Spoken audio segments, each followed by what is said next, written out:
So hey guys, what's up? This side is Manik, and in this video I'm gonna be telling you how can you install Git on your Windows operating system. So the first step is open your default web browser that you have.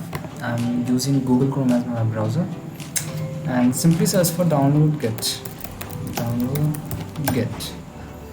Then you have to find the link named Git for Windows, and simply click on this link.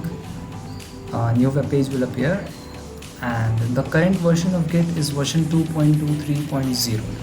At the time of recording of this video, it may vary for you, and then you have to simply click on download,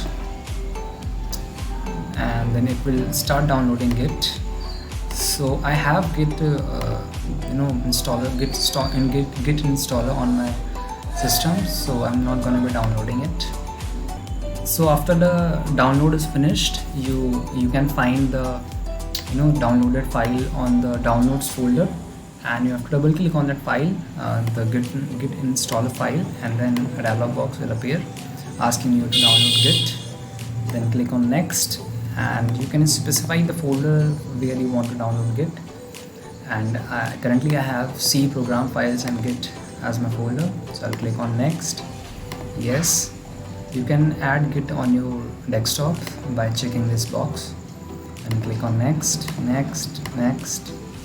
And now it will ask you to how would you like to use Git from the command line. So you have to check the box called use Git from Git bash only, and click on next, and install. So it will start installing Git on your Windows operating system. So after the installation will be finished, you will see a dialog box confirming that Git is installed in your system. So you can launch Git bash from here, or view the release notes. I would not like to launch it at the moment, so I'll click on finish, and you can simply search for Git from the search bar,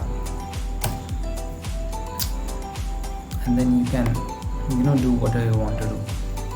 That's it for this video, guys. Thanks for watching.